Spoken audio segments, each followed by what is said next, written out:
We're here on Daf Ayin Beis Amid Beis, and we were studying the Rashi Dibra Masli Yotza Rosho with regard to Sheva ben Bichri.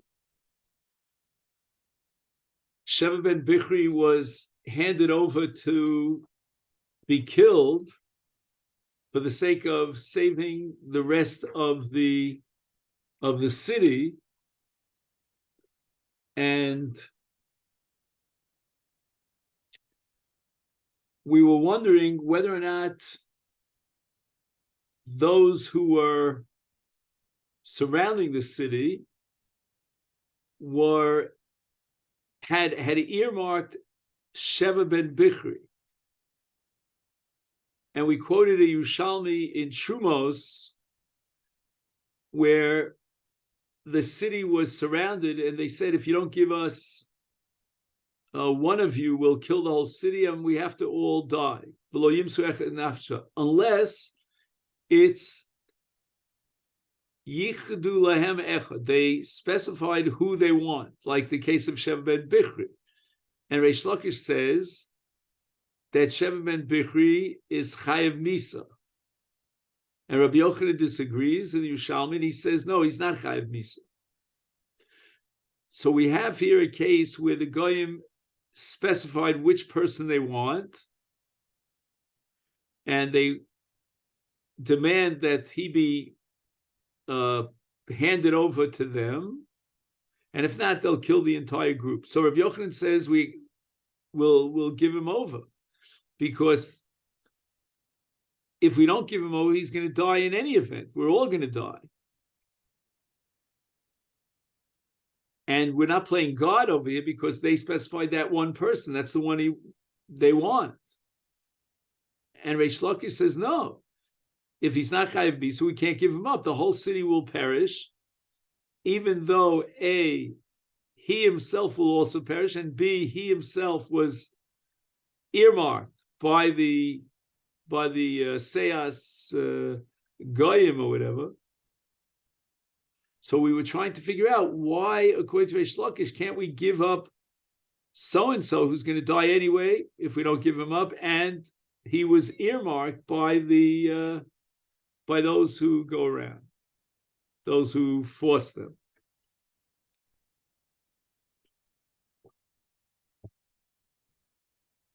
So it would seem that Reish Lakish is maintaining the position that when it says Ein Doche Nefesh Mipnei Nefesh, it doesn't only mean, as we would say, that we're not allowed to kill one nefesh in order to save another nefesh, and therefore violate my chazis and determine whose blood is redder than someone else, but rather, because that won't apply in Reish Lakish's frame of reference, but rather there's a separate issue that you can't save yourself through the death of someone else.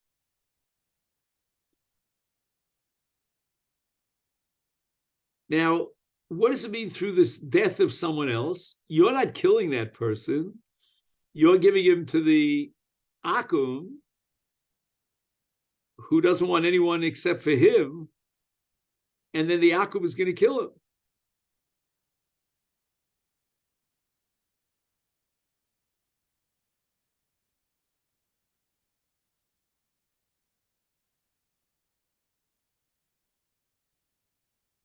In other words, Reish Lakish is breaking new ground over here. There's something very sensational about Reish Lakish's position, that we can't do anything that will lead to someone's death in order to save someone else who's alive.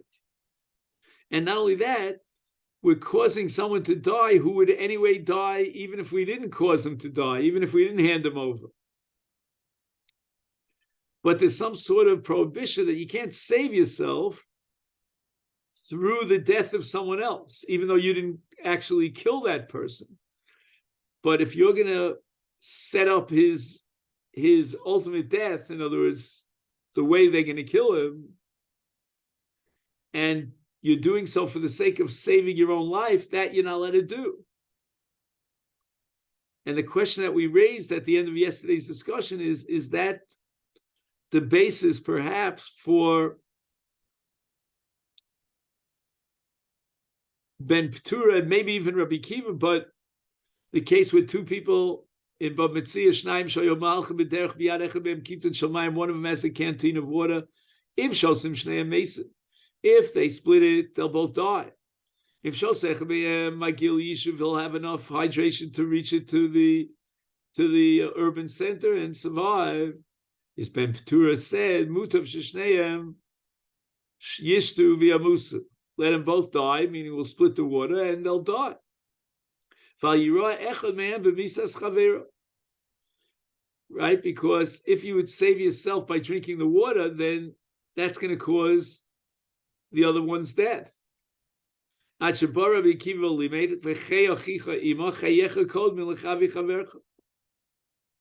you save yourself before you save someone else. So what does Ben Ptura say that mutav shiu shneim v'yamusu v'al yiru echad mehem v'misas chavera? What does that mean? So again, even though if he drinks the water himself, the entire canteen, he will not be violating the Isur Etzicha. He's not killing the other guy. The other guy's dying of dehydration. So there's no Maisa Hariga here to kill his friend, but nevertheless, Ben Ptura holds that you're not allowed to save yourself in a way that's gorem, that causes the death of his friend, even though he's not killing his friend.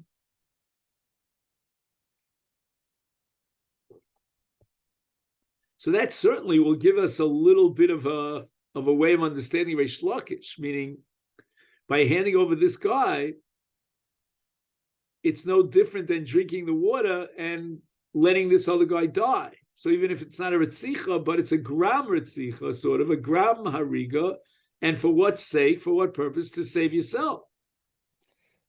Does that individual in the city have a responsibility to surrender himself? I think so, yeah. Okay. That would certainly be a great act of kindness and chesed on his part. But he refuses for whatever reason. And now we want to hand him over against his will. And Reish Lakish says we can't do so because you're in a situation of causing his death in order to save yourself. And you're not allowed to save yourself, like drinking the water in this case, and by doing so causing someone else's death who could have drunk the water, and now you make it impossible for him to drink the water. So in a contemporary case, could you be obligated to donate a kidney for somebody to live, knowing that you can live with one kidney?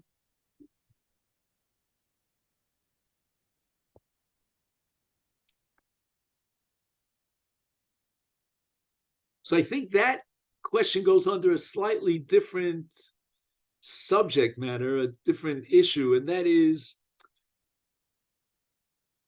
how far does your Chiv Hatzolah go? How much do I have to give up in order to save someone's life? And if giving up a kidney,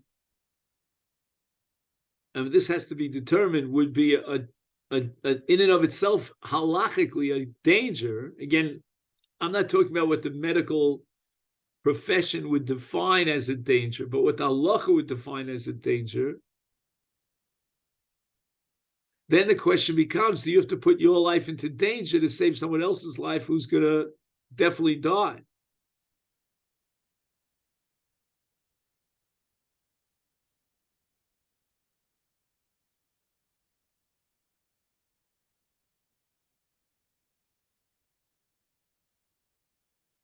So that's a big issue. Our issue is, if you want to save yourself, but as a result, someone else is going to die, are you allowed to save yourself? Like, take, for example, on Rosh Hashanah in 1941, this is very famous, the Nazis, Yamach Shemam, they gathered together 1,400 children to be killed on that Rosh Hashanah. And one father had smuggled out from his hometown an expensive jewel, and he could bribe the capo to let his son free, but the capo had to fill the quota, so he would have to take another child in place of his child. So basically, his act of shochad would be an act of hatzalah, but would ultimately cause the death of another child. That's the discussion here about, number one, Reish Lakish, giving over someone in order to save the city, and perhaps also Rabbi Akiva ben Petura of drinking the wine of the water, and as a result, somebody else will die.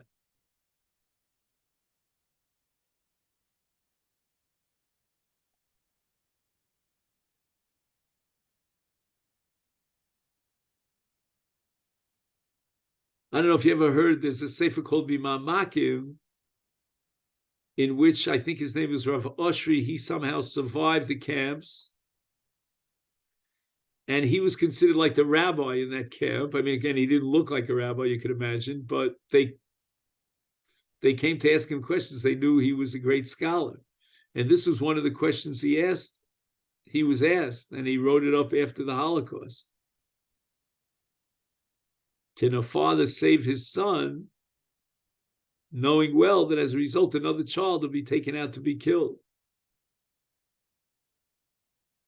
And it seems that Rav Oshri couldn't give an answer to that question. And he said to the father, you're asking me a question that would require Sanhedrin Agdola, a court of 71 elders. And here we are in, I forget if it was Auschwitz or somewhere else. You know, we don't have a Sanhedrin here to decide your case. And apparently the father didn't bribe his capo. So now let's analyze this from Rabbi Akiva's point of view. Rabbi Akiva says, you have to worry about yourself first, and you're allowed to drink the water. So therefore, the question is, would Rabbi Akiva allow you to hand over so-and-so in order to save yourself and save the other members of the city? But again, it's more complicated in the case of Rabbi Akiva, because Rabbi Akiva's case is just drink the water. I mean, you're not stealing the water, it's your water, you own the canteen, you want to just drink it. It's chayecha kodma. But would Rabbi Akiva allow you, to actively give over someone for death because of chayecha kodma? I mean, that's not clear. So just to read from Rav Soloveitchik, he says, Nira Lomar, to Rabbi Akiva rak doresh, the chayecha iba chayecha kodma dafka v'ofen sheyesh b'yaro kitin shel mayim, diaz mutar lo lishtos min hakiton, v'yein zeh nechshav shematzel atzma yidei misas chavero.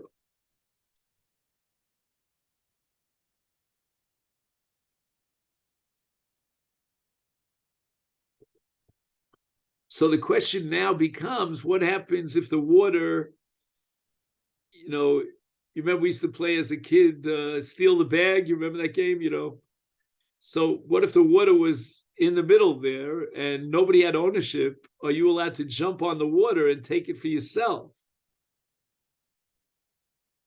If it's your water and you're just drinking your water to save yourself, that's chayecha kodma. You don't have to give up the water to save his life. It's your water, you drink your water. But let's say the water is out there in Hefker, there's only a supply that could guarantee the survival of one of them. So he says, he could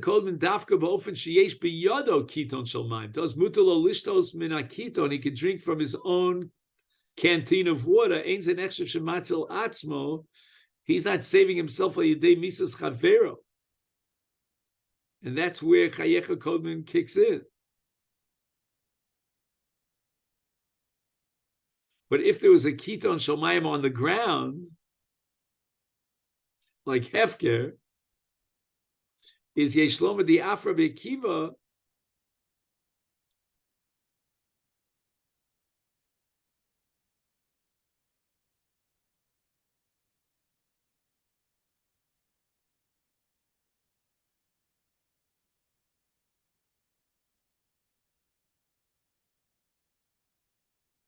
asur.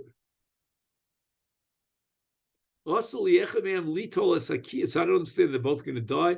Also, liechad mehem litol asaki ton shel mayim. The oz matzilas atzvoi they should gore misas chavero.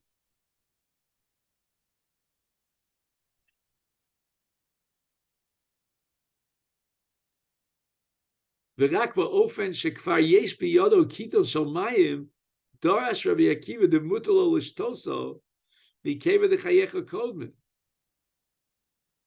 V'ein ze nechshav lematzilas atzmo al yidei misoso shel chavero.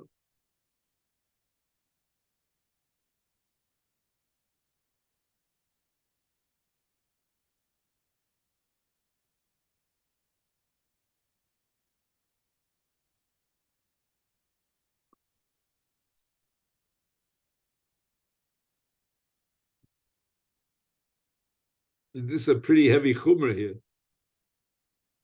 So I'm not sure what's going to be here, according to. So he doesn't have the ketone. I don't get it. So both of them, I would say that they should do like a lottery kind of thing,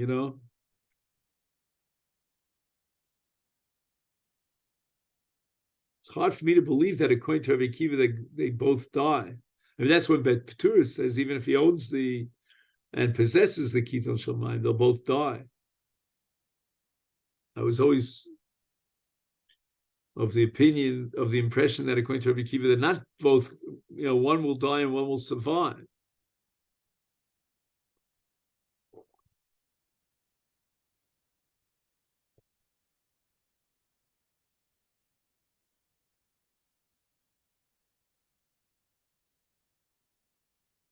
So, going back to the trolley, if let's say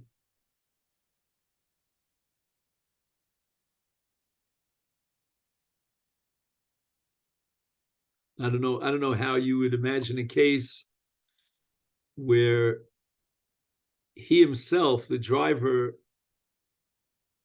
could only save himself if he goes off the main track and somebody else will die. But anyway, that's what's going on. He'll survive, somebody else will die.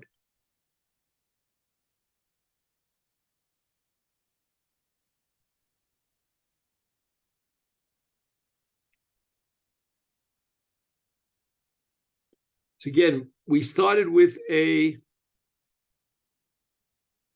Tosefta, a Yerushalmi in Trumos, which says Yehargu kulam vel yimsu lehem afa nefesh achab b'Yisrael, because you're giving over a person to die in order to save your life. And that you can't do.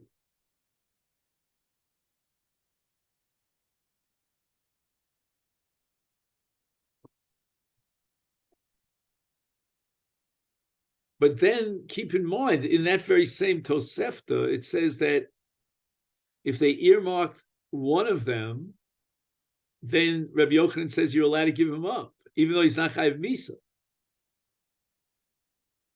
So why isn't that again hatzola al yidei misas chavero, or hatzola goremes misas chavero, which we said was prohibited? You can't drink the water if it's not your water, if as a result you're causing the death of someone else.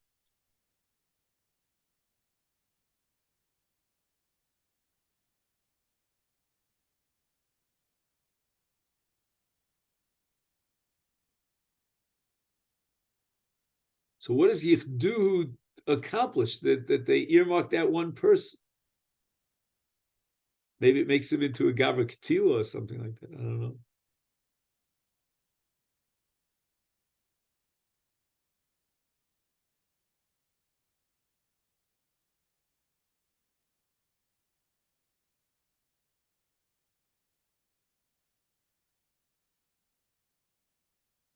He says here, Rabbi Yochanan Sover to be ofen sha'akum yichduhu Azai hareze nasek lerodef b'shevi altas. Remember, we had that concept of the heavy burden of merchandise in the boat that's bringing down the boat, and we said, according to the Rambam, that the burden itself, the heavy weight, is a rodef, even though it's an inanimate object. And why is it a rodef? Because in this particular situation, it's the object and its weight that's threatening the downfall of the ship. Here also, the goyim wants so and so. If they don't get him, they'll kill the whole city. They'll destroy this. So that so and so really.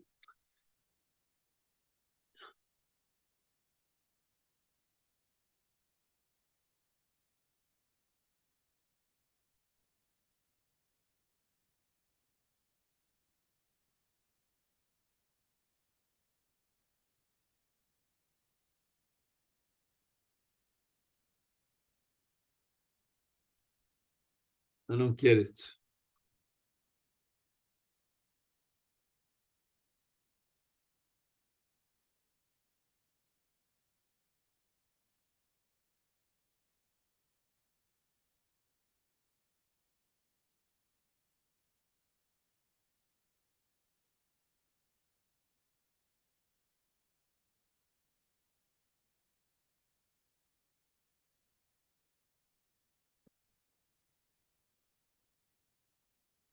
Can you help me out over here? We're trying to understand why, according to Rabbi Yochanan, Yichduhu, when they earmark him, then you're allowed to give him up. After all, you're still saving yourself by giving someone for hariga. So if it was not Yichduhu, Rabbi Yochanan agrees, we're all going to die. We can't give up one person in order to save anyone else, even if it means saving the whole city. But because it's Yichdu, therefore we can save the city and give him up. Why? I mean, again, if we're going as far as to say that you can't save yourself and cause someone else's death, so why does Yichdu change? So Rav Soloveitchik wants to claim because once they designate him, he becomes a rodeh.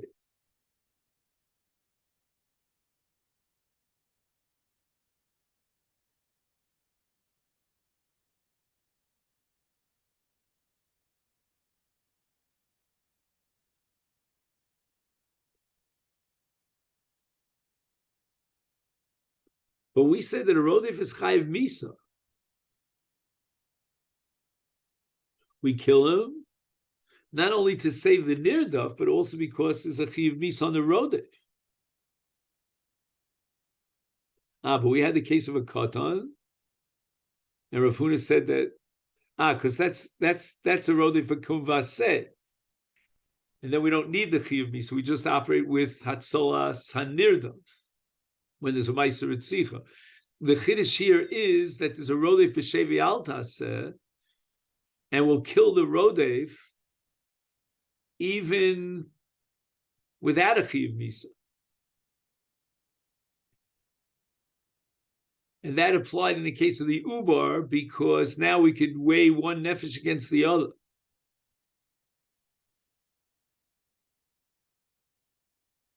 And there was a nefesh eno gomur, etc. Remember the whole discussion that we had. So that's a rodef for shevi altas, that we will kill the rodef for the sake of hatzolas had nirdaf, even without a chiyuv misa.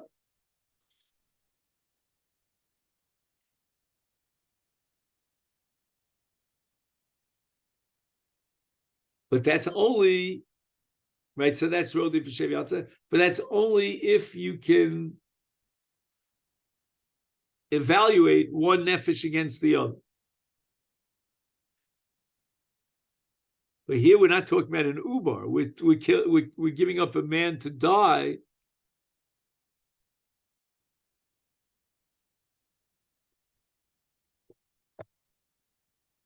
And he's a nefesh gamur. So maybe we could say the following, that if we weigh the many against the one, then that's similar to a nefesh sheino gamur and giving up the ubar shelo hotzias rosho for the sake of the mother who's a nefesh gamur. So that kind of, weighing, on the scale, the killing against the saving, that can be duplicated here in the case where the many are being threatened and they're giving up only one person.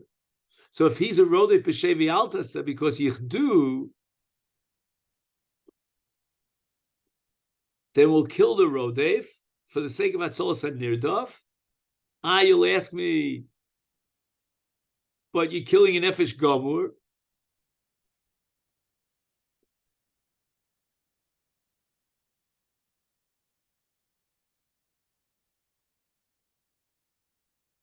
So the answer is, we're killing a nefesh gamur in this case of a rodef b'shevi altasa because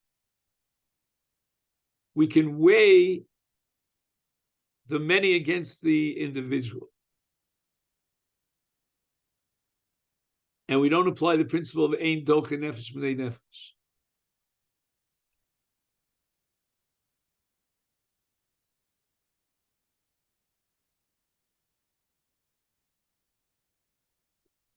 I don't know. Let's see if he says here, Yeshlom de Rabbi Yochanan Sover, to be ofen sha'akom yichdu, as I harei nasa l'roda b'shevi altas, v'afal pi de mi'alma b'den din chiv misa, k'dei lamis ha'rodev. The din chiv misa is chalk sh'rodev v'kumvaseh, mashen ki b'rodev b'shevi altas, the leka chiv misa, el dechal din larogas ha'rodev, mishum atzol san nirdaf. Okay. That we know. And that's why we killed the ubar as a rodef b'shevi altaseh in order to save the mother. Hainu rak kisheyesh iser etzicha lahargo. He's not going to say what I said. Ach biofen shebenko harodef yehareg as ein kan iser etzicha.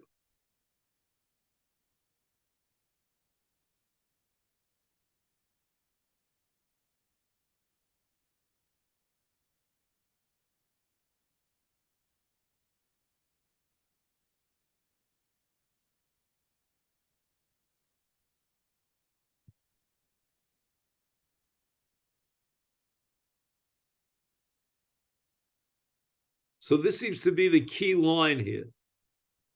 The ofen shebenko harodef yehareg is therefore ein kan iser etzicha. It's a little bit similar to what we said, Gavra Ketila Ketala, he's going to die anyway. So there's no Isur Etzicha when you kill a treifa, for example, because he's going to die anyway. Here also he's going to die anyway, no matter what. So therefore that's not an Isur Etzicha. Yeah, but we said you can't save yourself at the expense of being gorem someone else's death.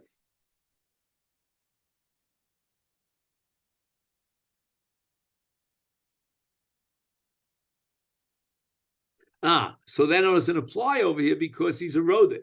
You're not allowed to save yourself and cause someone else's death because that other person is not a rodef. But here, you're saving yourself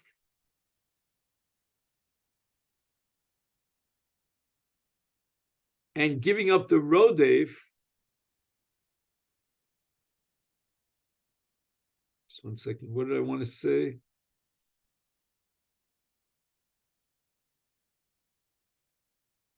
Right. In other words, to some extent, when you drink the water, you're causing someone who would, if he was given access to the water, he would not die. Here we're talking about a case where you're saving yourself and that person is going to die in any event.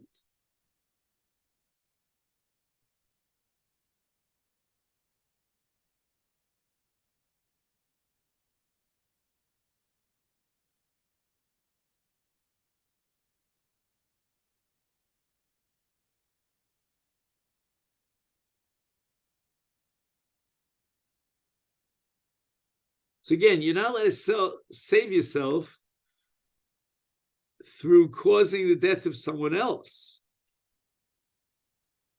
But if that someone else is a rodev,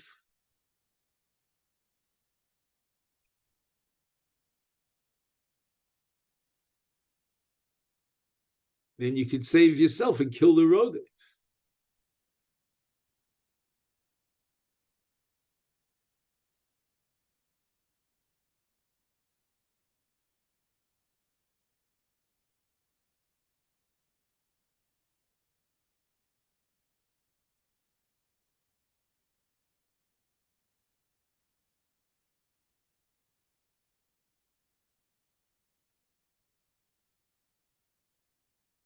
So again, according to Rabbi Yochanan, although normally you're not allowed to save yourself through a method that causes the death of someone else, but nevertheless, if that someone else is a rodev, albeit b'shevi al taseh, then there's no prohibition to save yourself and cause the death of the rodev. So again, I'm just trying to think why the principle of ein dochen nefesh v'nei nefesh doesn't kick in over here. And the answer is because he's a rodev. Because ein dochen nefesh v'nei nefesh means if the other person is not a rodev.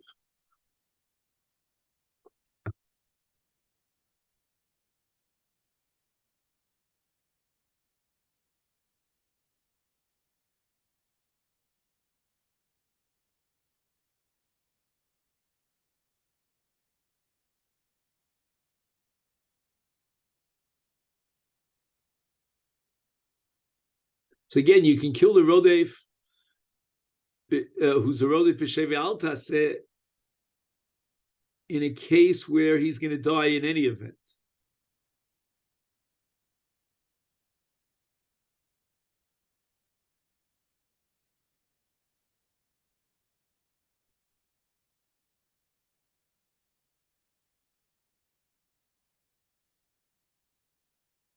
That's what I think is going on over here. The ofet shebenko benko harodef yehareg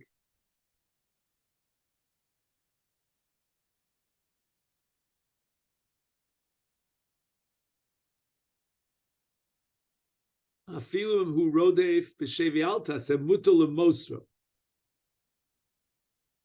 v'lo chal b'chay gavna isu she'osu linotzel al yidei mises chavero. You can't save yourself through the death of someone else. But if that someone else is a rodev,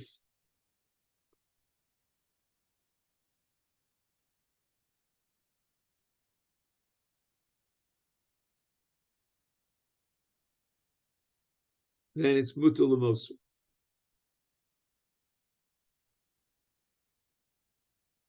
Okay, then. I think we'll stop here. What we didn't explain yet is Reish Lakish. I mean, a lot of what we wanted to get to, we didn't get to because Reish Lakish is going to say that even if they designate a person, we cannot give him up unless he's Chayav Misa Keshev Ben Bichri. And Reish Lakish is taking a more extreme approach to the Isser of saving yourself and causing the death of someone else.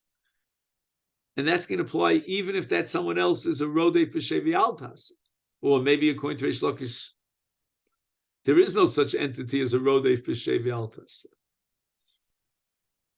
All right, so Mir Hashem, that's something that we'll try to pick up next week. I'm sorry, next week. I thought it was Thursday for a second. Yeah, tomorrow. Right, tomorrow is Wednesday.